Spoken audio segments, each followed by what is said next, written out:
Hey, you're listening to the wrong podcast. Topics today include character, chaff, and caricature. Wrong! It's the wrong podcast, but we'll make it right. Spinning the world in a whole new light.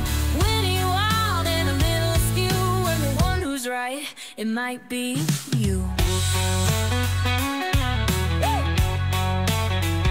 It might be you.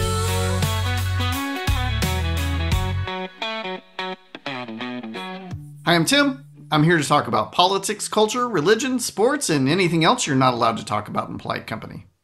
Issue number 1! Live from New York.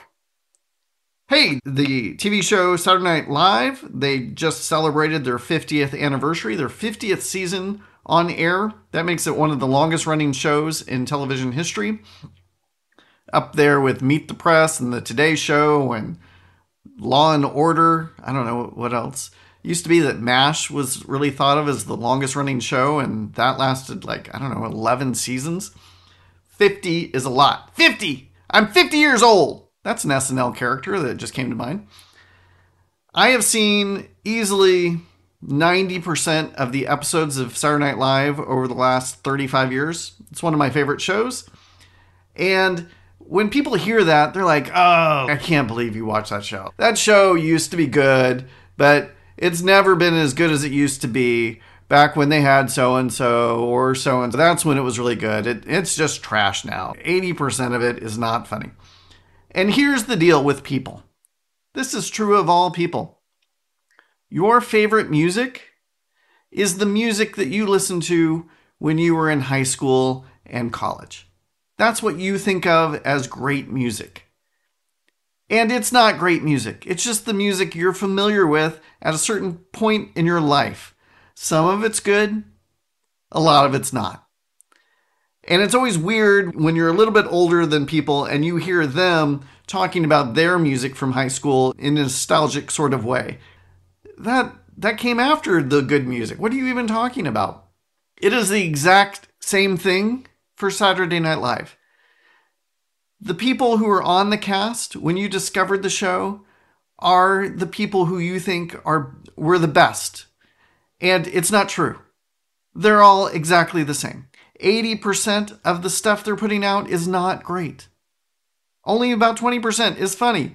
There's a few sketches every year that are memorable. That's been true for 50 years. There have for sure been better casts and worse casts. There's been moments, there's been years where the show is not as good as it is in other segments, but for the most part, it's exactly the same show. And the reason I know this is because I was watching the show when Adam Sandler and Chris Farley were on the show.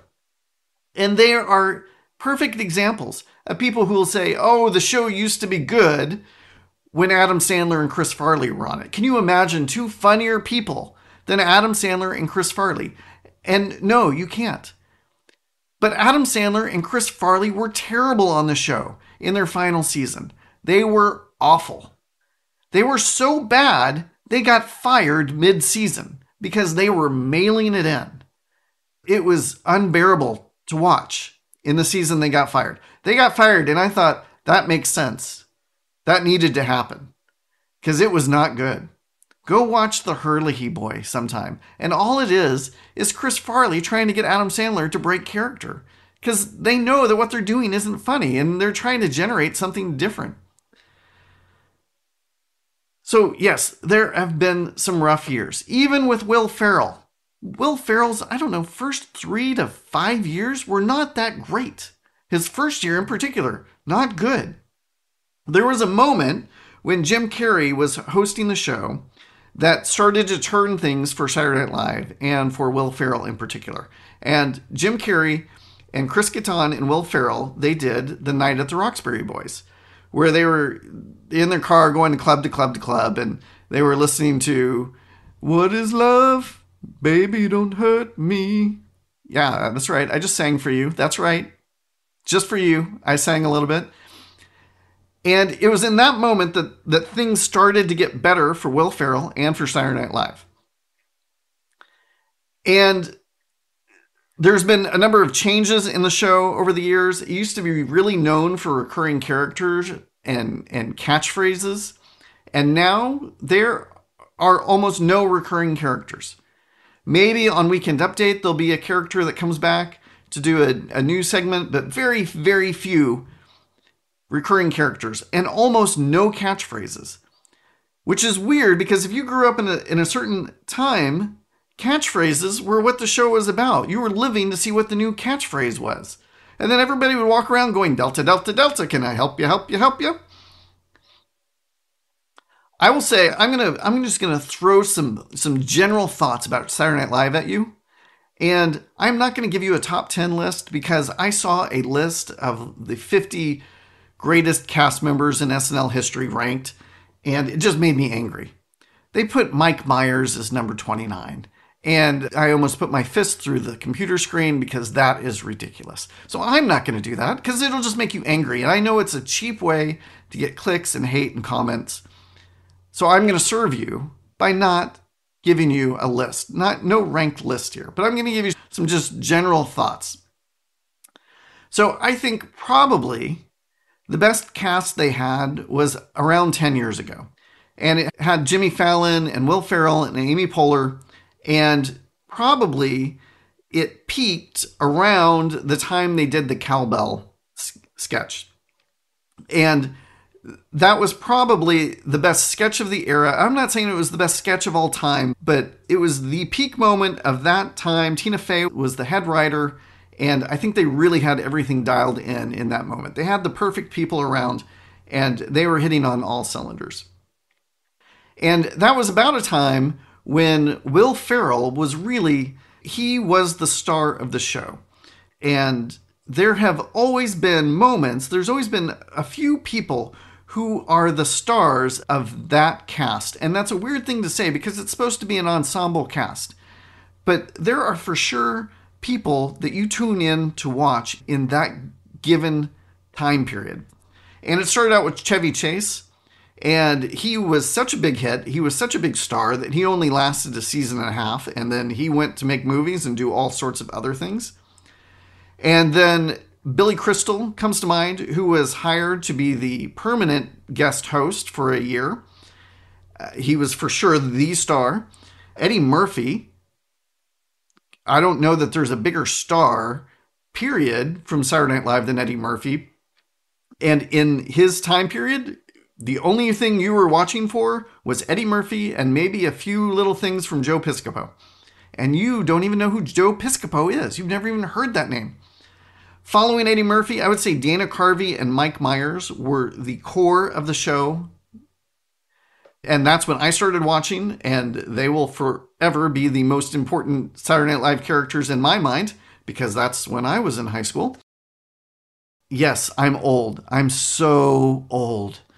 Adam Sandler was next, and it would be easy to think of Chris Farley as the guy everybody was watching. And it's true. Chris Farley was the perfect person for Saturday Night Live, but Chris Farley had a drug addiction, and it messed him up. And it unfortunately ruined him. It ended his life, and it kept him from being really everything he could be. He was hit or miss. But when he hit, he was the best. He was the absolute best. But because he was hit or miss, I would say Adam Sandler was the star of the show for a period of time. And then there was some dark years until Will Ferrell became the star. Following Will Ferrell was Amy Poehler. And again, I had mentioned Tina Fey being the head writer. I think she was a very important part of Saturday Night Live in those years that people may not recognize. And when Lorne Michaels eventually retires, I would not be surprised, and I really hope that Tina Fey becomes the producer of Saturday Night Live. Following Amy Poehler was Kristen Wiig, and then following Kristen Wiig was Kate McKinnon. And that is significant that there were 3 women in a row who were really leading up the cast.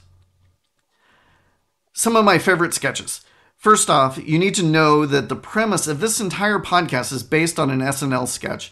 And I will try to post all of these in my show notes. I'll try to find a clip from YouTube of every single one of these things in case you haven't heard of them.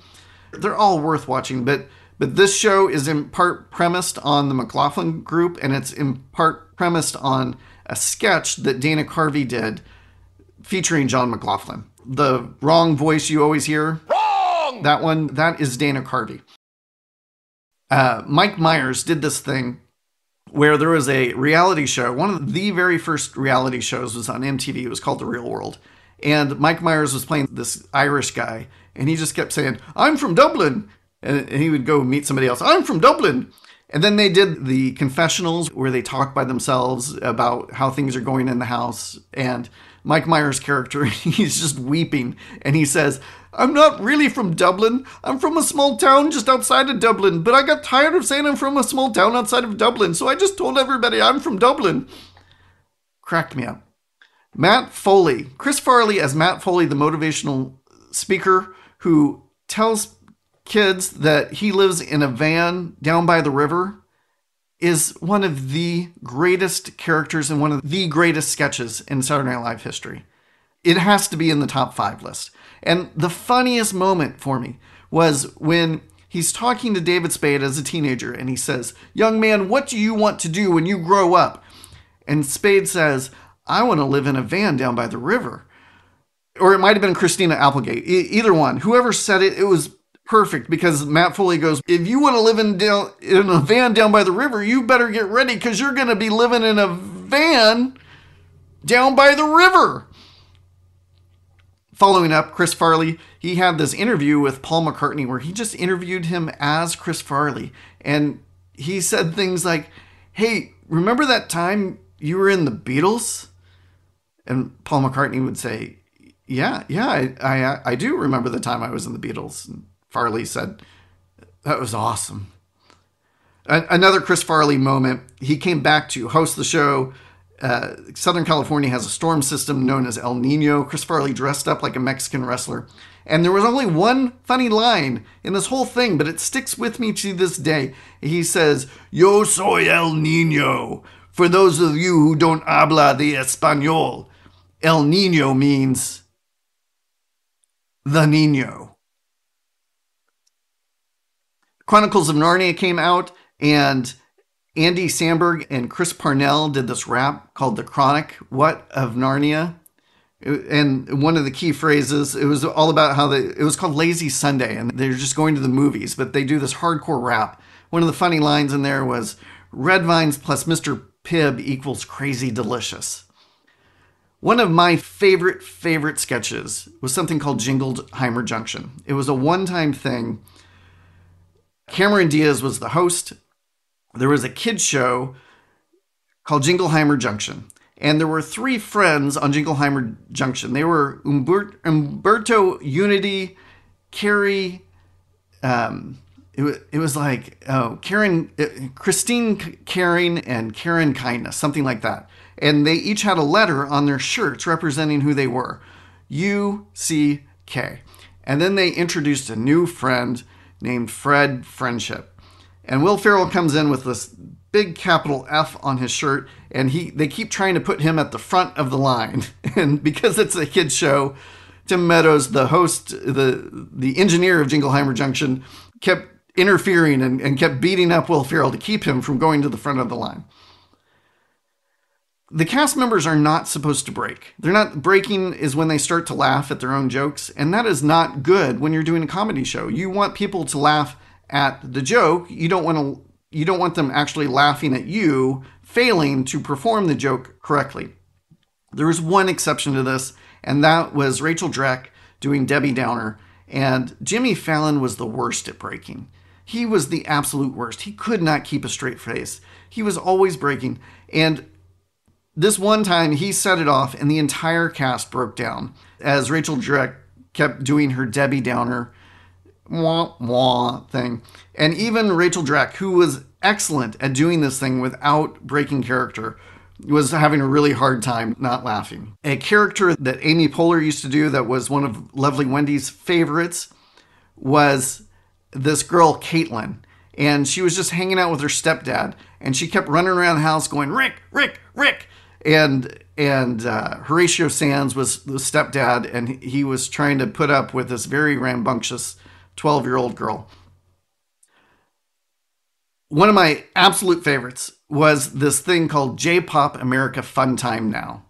And these white Midwestern college students who had this fascination with Japanese culture were putting on a Japanese talk show. And it was clear that they didn't have any true understanding of Japanese culture other than what they were picking up from Japanese talk shows. And it was so funny. It's so funny. It makes me laugh all the time, and I won't do the Japanese accent that they were doing because it was so offensive. Andy Samberg used to do a Nicolas Cage impression, and then on his final show, Nicolas Cage joined him on Weekend Update and sat with him. So you had two Nicolas Cages. And the funniest line to me was Nicolas Cage was at a time where he had a number of divorces and he had spent way too much money. He bought an island and he needed to make money. And so he was saying yes to everything. And the joke was that somebody would say, Nick, it seems like you're saying yes to anything. You're saying yes to any and all movies just so you can make a fast buck. And his response would be, that's high praise. And to have Nicolas Cage himself deliver that line was amazing. The sketch that everybody wants me to see, they see it themselves and they're like, I have to let Tim know about this, is Ryan Gosling as the font designer, the logo designer, and he's upset about Avatar using the papyrus font. It is brilliant. I hate papyrus. I don't actually hate papyrus. It has its uses, but it's just overused. And I too could not believe that Avatar was just using the papyrus font. And this sketch totally gets to the heart of the matter for all logo designers who feel about papyrus the way I do. And then finally, there was a sketch called Lonely Christmas. And it's starring Billie Eilish and Kate McKinnon. And they're two neighbors in New York City who live in different buildings and they can't talk to each other because they're too far away. So they're holding up notes to one another so that they can see them from each other's windows. It is brilliant. You just have to see it. I can't describe it or tell you the jokes any more than that. If you have a favorite sketch, I would love to hear about it. What did I leave out in that list? I'm sure there is something. Wendy brought up the Christmas song, Christmas Time is Almost Here. It was so good, so good. And I'm so glad to hear that they're still making money out of it because it's now playing on the radio. Oh, which leads me to say, I heard this story about this writer. He was working at the time and Adam Sandler came to him and said, hey, I'm trying to write this song about Hanukkah. Would you help me with it? And he was trying to write something for Chris Farley because that's what everybody they were all doing. They were all just trying to think of things for Chris Farley to do. And this guy goes, no, I'm busy. I can't do it. So Adam Sandler writes the song, maybe writes it with somebody else. And now that song is played every year at Christmas time. And if you can have a song that is played every year at Christmas time, you are rich for the rest of your life. And this writer bemoans the fact that he turned down the opportunity to just contribute a few lines to this song. Issue number 2. Paper or plastic? Hey, what do you do when the worst person in the world is advocating for something you truly believe in? What do you do?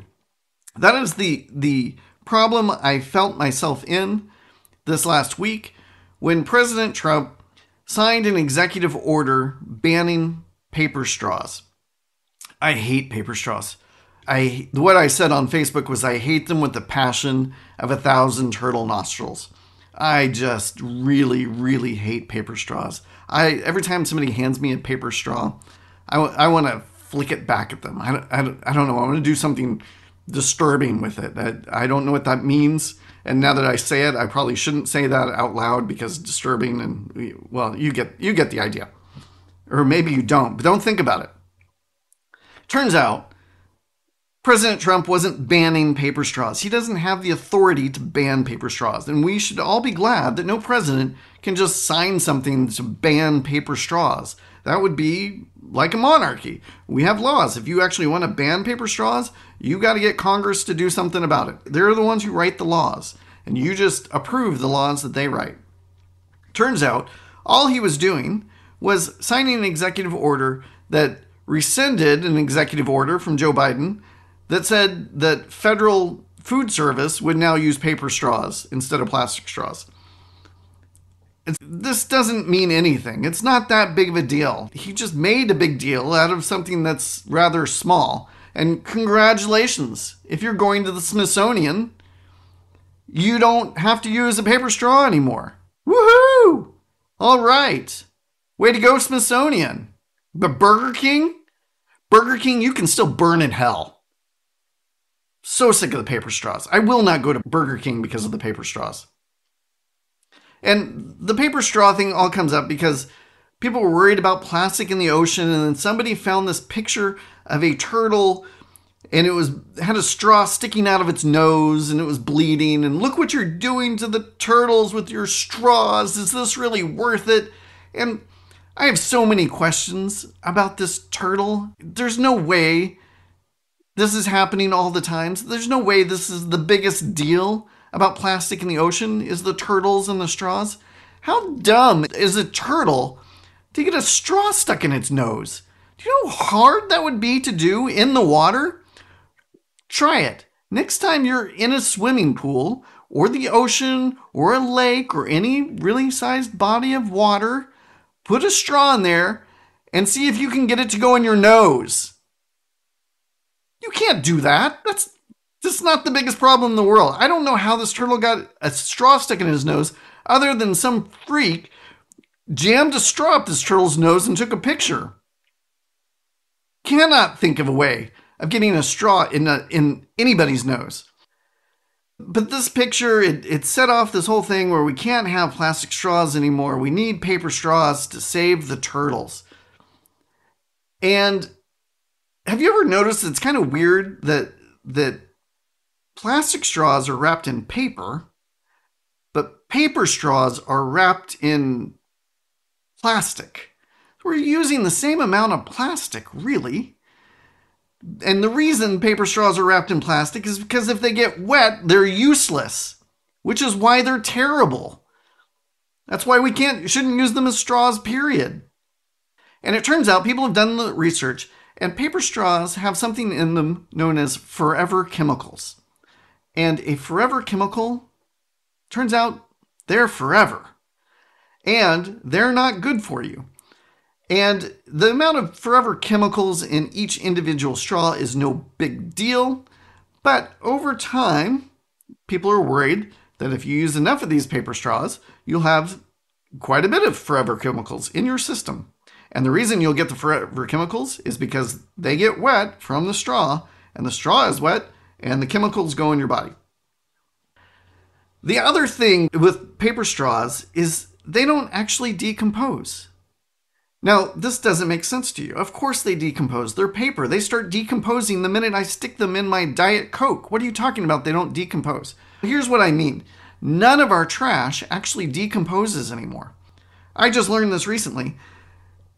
What they do with the trash is they dig a big hole in the ground, and then they are worried that chemicals and batteries and forever chemicals are going to go in the ground and get into our groundwater. So they dig a very big hole. They put a very large plastic bag in that hole. You might call it a trash bag. And then they dump all of our trash and our trash bags into that giant trash bag, put some sort of chemical on it, and seal it all up so that nothing can get out of it, and then cover it in dirt or concrete or something to protect the groundwater from all the yucky stuff that we've thrown away. So your paper straws, they're not decomposing any more than plastic straws. They're going exactly into the exact same place as the plastic straws, which is a relief to me because I guarantee that no straw I ever use will ever end up in the ocean. I promise you that I will make sure that every straw I ever use ends up in the trash.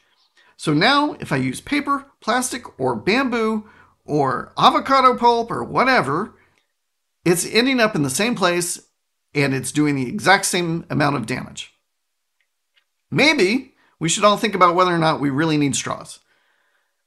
But when it comes to paper, Just forget it.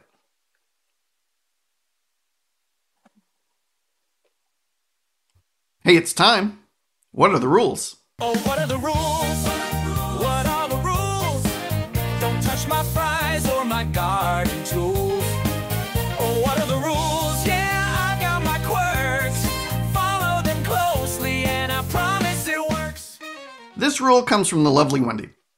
We were at this thing where this elderly gentleman was an MC, and I can't tell you everything about this event on this podcast, but if you know me in person, you need to ask me about this thing. Just ask me about the old man who was the MC from What Are the Rules? I will tell you the rest of the story. Sorry to all of you who don't know me in person. Maybe someday this is a reason to meet me. So this old man, he's talking about how he was a widower, his wife passed away, he was alone for 4 years, and then he met this other woman, and they got married, and they're in love. They love being married. And now he says, and she is the love of my life. So Wendy and I leave. We enjoy this event. We get in the car, and she says, Tim, it is perfectly fine for you to get remarried if I happen to pass away. But you will not ever refer to your new wife as the love of your life. And this, if these are the rules, I am bound to them. This seems like a reasonable rule.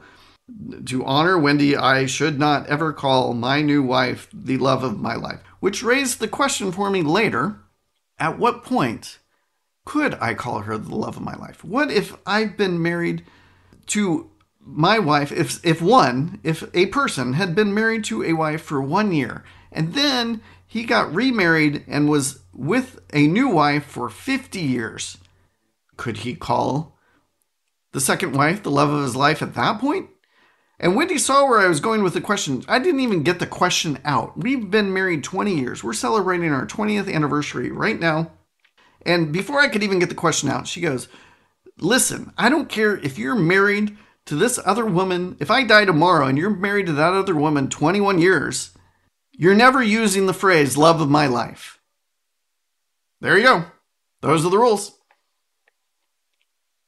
Remember, I want to know what's wrong with you. What's wrong with you? If you'd like to submit a question, topic, or tell me how I was wrong, you can email me at listen@thewrongpodcast.com or submit a comment at my website, thewrongpodcast.com, and help me spread the wrong message. If you like what you hear, share it with your friends. Issue number 3, South African dynamite. You know, Elon Musk is the richest man in the world. And I don't know what you expect from the richest man in the world, but Elon Musk really should be in your head about what kind of person is the richest man in the world going to be. This is exactly what you should expect from the richest man in the world.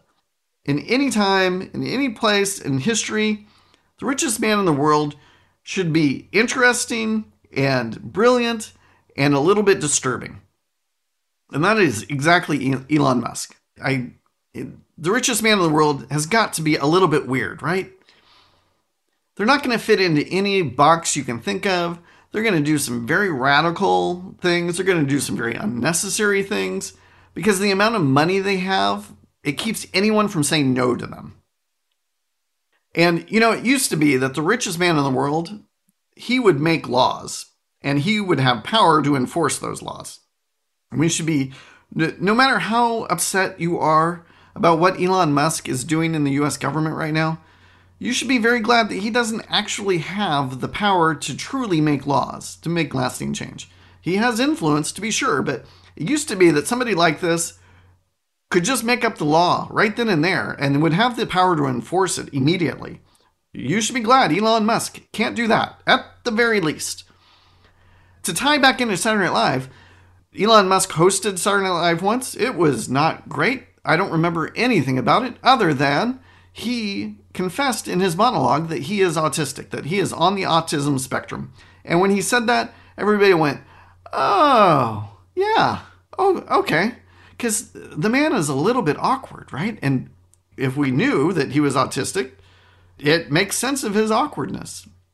He did this pseudo Nazi salute thing, and I don't know if it was a Nazi salute thing or he doesn't have control over his body and it didn't come off the way he meant it to. But also, he likes to be a troll and he likes to tell jokes that are a little off color and maybe just for him and a little bit offensive.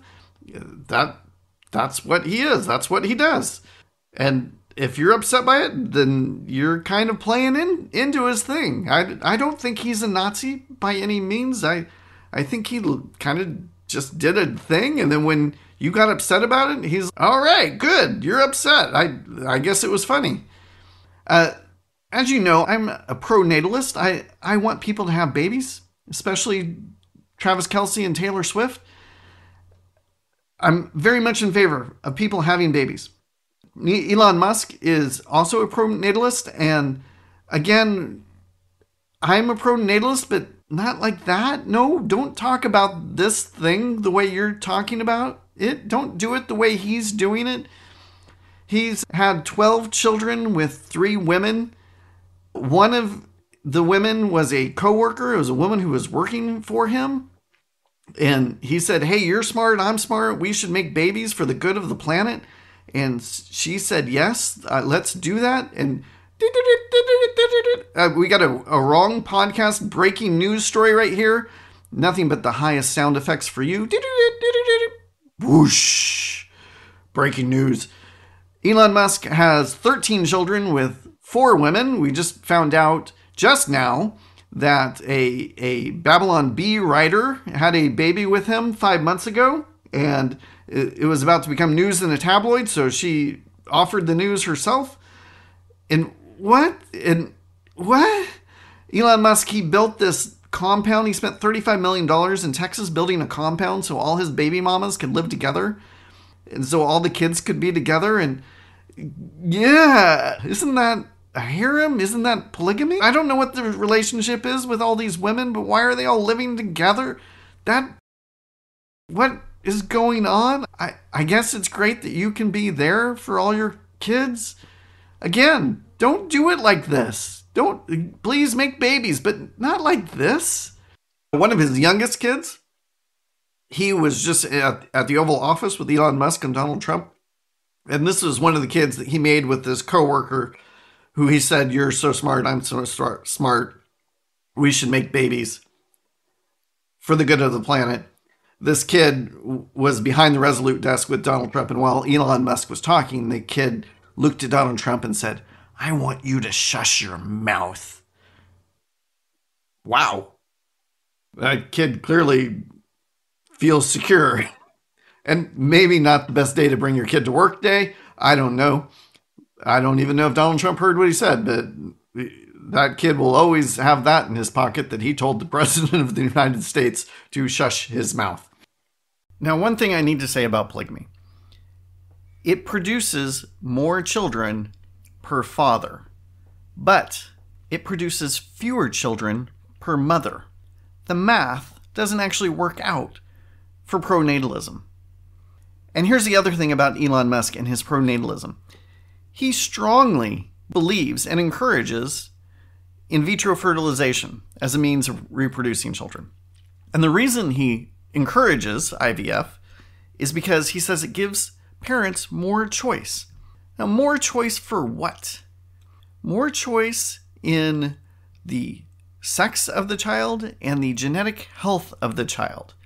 So he is selectively editing his own children. He's choosing which of his offspring are worthy of being born. And that's just gross. Leave aside what happens to the ones he doesn't choose. Not a fan. Elon Musk, he spent $6 billion buying Twitter, and he did it because he wanted to change the culture around social media moderation. He didn't like what moderation was like, and he said the only way I can do this is to buy Twitter and to force everybody else to face the competition. And he did this in part because one of his sons is transsexual and is attempting to transition to be a woman. And Elon Musk felt like it was in part social media that caused this to happen to his son. And he didn't like that he couldn't say anything about it because of the moderation rules on these platforms. So he spent $6 billion to change that. There's a number of Silicon Valley bigwigs that became supporters of Donald Trump. And at the inauguration, they were all sitting in the front row right behind Donald Trump as he offered his acceptance speech. And this was very reminiscent of a Roman general lining up all the fallen generals behind him. All these people he had defeated. Here they are. I've defeated them all. Here's Zuckerberg. Here's Bezos. I was listening. There's 3 classes of Silicon Valley people who have become supporters of Donald Trump. And the first is like Mark Zuckerberg. He became a big supporter of Donald Trump at about 10 p.m. on election night when it was clear Donald Trump was going to win. And he said, oh, I better get on board because this is the guy making the rules for the next 4 years, and I better show my support. And then there's people like Mark Andreessen. I heard this interview by Ross Douthat with Mark Andreessen. It was part of Matter of Opinion. I will provide a link to this entire thing because it was fascinating. Mark Andreessen is a progressive politically. He talks about how he used to watch MSNBC, as was his religious duty, every night. And a number of things changed for him that caused him to become a supporter of Donald Trump. And one was that he noticed, and he and his other bigwigs, his contemporaries, they noticed that there was this whole slew of young employees coming into their companies, and it felt like they thought their job wasn't to do their job. They all thought their job was to bring down capitalism and to bring down whatever company they were working for because they were part of this capitalist system. And this was not who they wanted to be hiring. And they felt stuck. They could fire those people, but everybody being produced by the elite universities was exactly the same. They were all coming out of the elite universities with the same mindset. They weren't so easy to replace because there was no one to replace them with. And then Joe Biden became president. And part of what Andreessen explains is that when Obama was president, he made a deal with Silicon Valley. And the deal was, I'm not going to touch you. Hands off, whatever you're doing. Keep it up. Go for it. Do whatever you want to do with developing this technology and growing your businesses. I'll be hands off. But you need to support the Democratic Party. You need to support my agenda. And they all said, yes, we're in. That's exactly what we want. And Joe Biden becomes president and he backs off that deal. And he says, no, we're worried about the size and the growth and the power of your companies. We're not going to let you do that. And we're worried about AI. And our vision for AI is that we're going to let 3 companies develop AI and figure out all the AI solutions that they can come up with. But we're going to heavily regulate it. And we're going to be overseeing all of it. We're not going to let you get away with whatever you want. And Mark Andreessen is a venture capitalist now. He puts money into new technologies and hopes they turn into big companies later on. And he and some of his colleagues went into this meeting with Joe Biden. They heard what they could expect from Biden, and they walked out and they all looked at each other and said, I guess we're voting for Donald Trump now, because this wasn't going to work for them. They don't see how they can develop new work. They don't see how they can make new money if the government is going to be breathing down their necks the whole time. And then there is Elon Musk. And I'm putting Elon Musk in a slightly different category than the first two. As you know, Elon Musk owns Tesla. Joe Biden had an electric car summit. And he invited everybody who's making electric cars to come to the summit. Except he didn't invite Elon Musk. He very intentionally left Elon Musk off the invitation list. And that is a very strange thing to do. You're not going to invite anybody from Tesla into this electric car summit? It's an electric car summit. Of course you're going to invite Tesla. And it was in that moment that Elon Musk said, "Oh, this is not going well for me. Something is up. I need to choose some different friends." And there are a number of investigations going on into a number of Elon Musk companies. I don't know what all of those are about. Some of them are probably legit. Other ones, who knows? There's a lot. There's a lot of companies and a lot of investigations from different departments. Elon Musk looked at all these things and looked at the electric car summit and said, well, if I don't support Donald Trump, I am screwed. They are coming after me, and they are coming after me hard. And so he went all in on Donald Trump. He gave $250 million to the re-election campaign, and it worked out for him. And one of the first things he said was, hey, I'm going to help the government become more efficient. And nobody really knew what he meant by that. There's bloat, there's waste, there's fraud. Everybody talks about this. Al Gore, 20 years ago, was part of the more than 20 years ago, was part of the Clinton administration's big push to end waste and fraud in the government. And he did absolutely jack squat to actually do that. Elon Musk, he's going to go for it. He's going to make the government more efficient. And he forms this government entity known as Doge.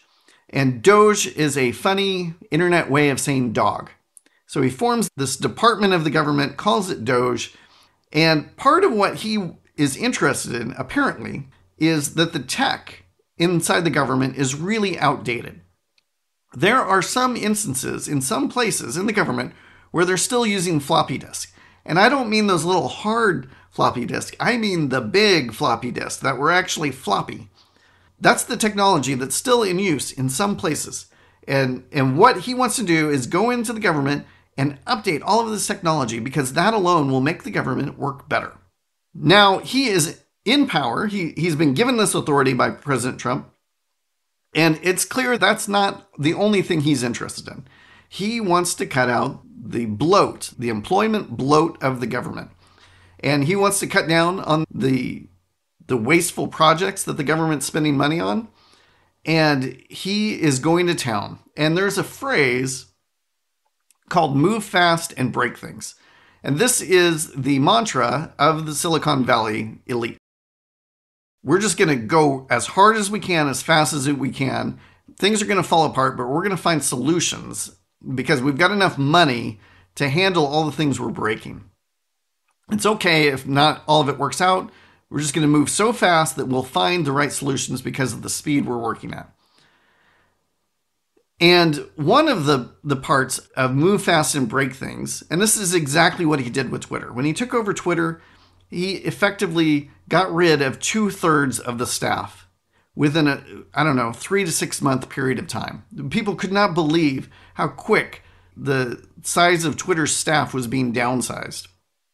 And this is exactly what he's doing with the federal government. It's not just tech.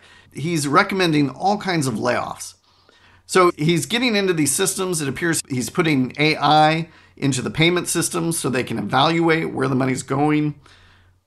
So they have some sort of tool to tell them where the money's going and where it's coming from.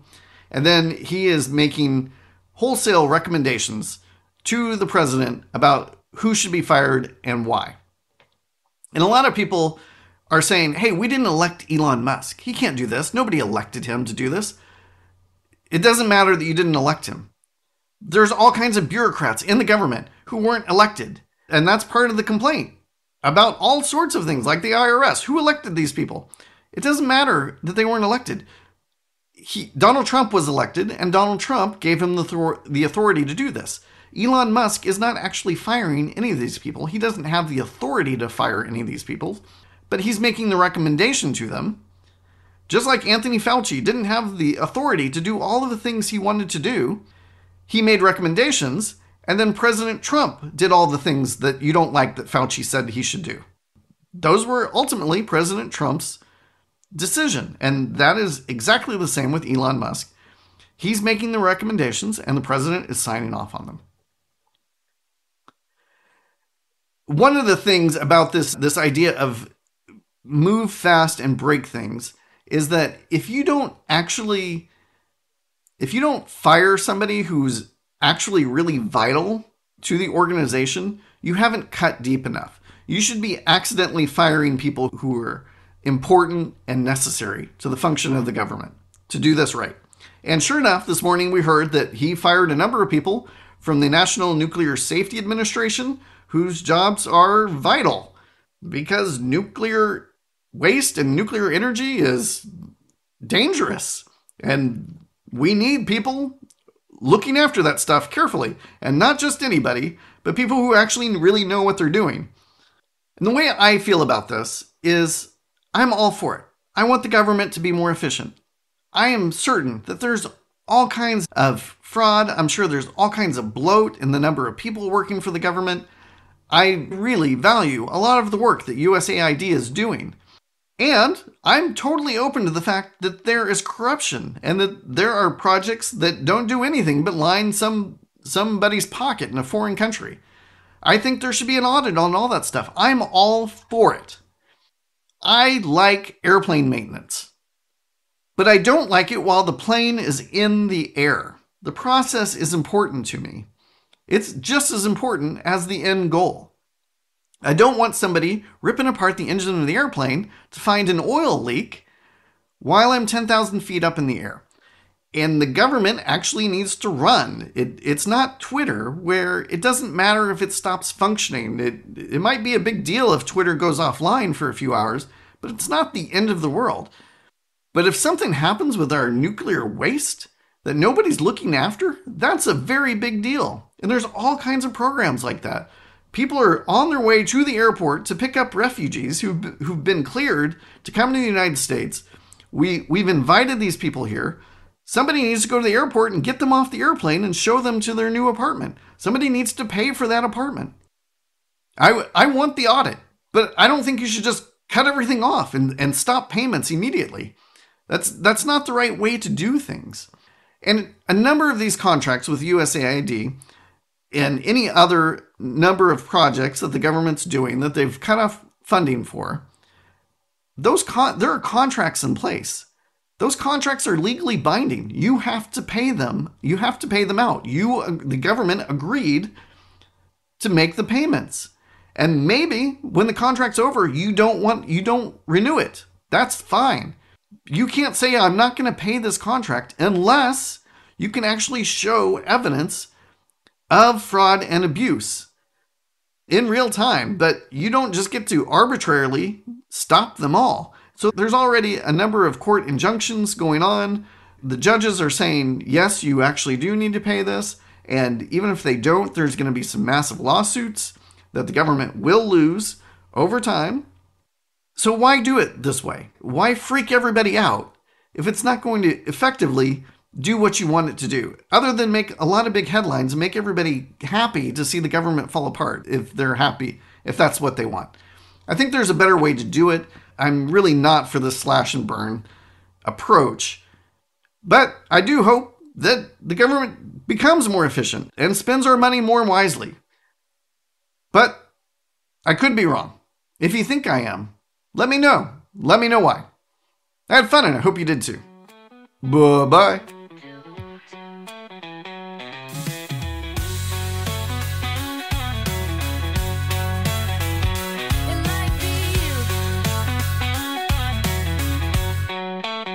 It's the wrong podcast.